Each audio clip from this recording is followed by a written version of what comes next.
All right, welcome back, everybody. Let's talk the Real ID Act this morning. You know, yesterday, Governor Mary Fallin signed that piece of legislation into law for our state, bringing Oklahoma into compliance with federal law that was intended to increase security after the attacks on 9/11.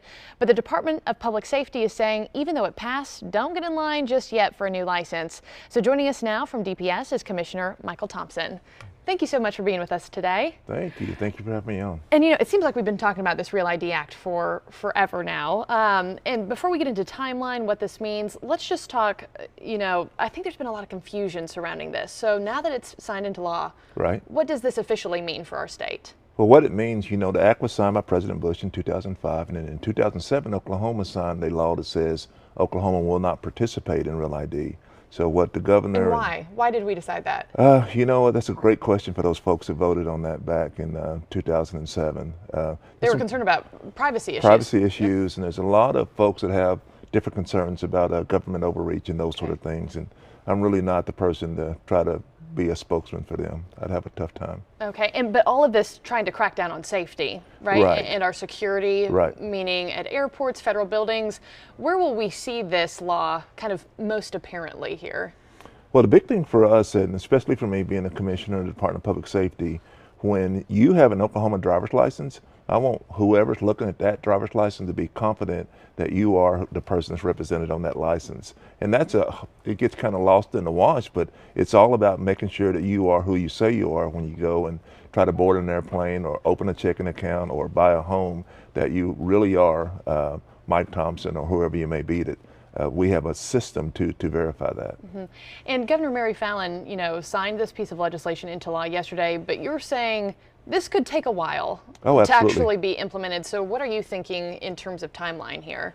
Well, you know, yesterday was huge for the governor to sign that, and the Speaker McCall and the Pro Tem Schultz to get behind this so early to get this signed into law, which is almost unheard of to get something done this quickly. But until yesterday, it was illegal for the Department of Public Safety to be working on Real ID compliance. That's the way the 2007 law was written. So now that we have the green light to work on it, it's not as if we're starting from scratch. We already have a great license now, and now we just have to move forward with the process. And from the time we sign with our vendor, we think it's going to be anywhere from about 24 months before we're handing out the first Real ID compliant license. Okay, and what exactly takes that long? I mean, we're talking 2 years here. We're talking a little while, and I'm glad you're having me on to talk about this, because I think one of the things that is so important is we have a little patience.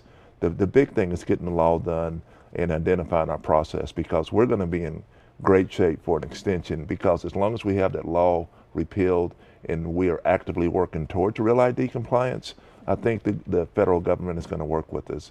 And those deadlines were looming, and they were so consequential when we had the law on the books, but that's gone now, and we're going to move down the road to getting Oklahoma where it needs to be. Okay, and we had a few viewers chime in on this issue, so let's pop up this first question. This is from Julian Guerra, wants to know, if my license expires next month and it does not go into effect for a while, meaning this law, will I have to renew and or pay twice? If your license expires, you will have to renew your license, absolutely. And if you want to go down the line to get a Real ID compliant license later, yeah, you would have to pay a second time for that. But it's important too, and I know you're probably going to ask me, some people are asking why you're having a Real ID compliant license and a non-Real ID compliant license. Yes. I thought it was so important for Oklahoma because we're so independent, and that's our heritage, that the people in Oklahoma have a choice. I can choose to have a Real ID compliant license, or I can choose to have a non-Real ID compliant license. Okay, and if you choose to not comply, what does that mean for you? Can you not board a flight? Can you not enter certain buildings? That's exactly right. Okay. Say I decide not to comply and I have a family emergency. Now I have to fly across the country, but my license isn't compliant. That's right. I cannot board that flight, or will a passport work? A passport will work. There are a number of things that will work. Okay, A passport's talk us through most that common. list.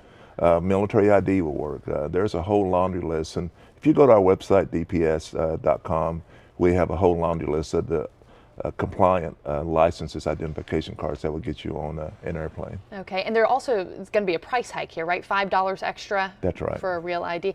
What does that $5 cover? I know a lot of people are asking, why do we have to pay an extra amount? Kind of talk us through what that goes toward. Well, the way that we're going to roll this project forward is we're going to leverage our partnerships with our tag agencies. Department of Public Safety already has a partnership with about 268 tag agencies across Oklahoma. We have 35 places where you'll be able to come, bring your documents, and get a real ID. And then we can double, quadruple that by using our tag agency partners. So we have to pay for training, we have to pay for different equipment because it won't be cheap with some of the things that we need to do to make Oklahoma Real ID compliant. Okay.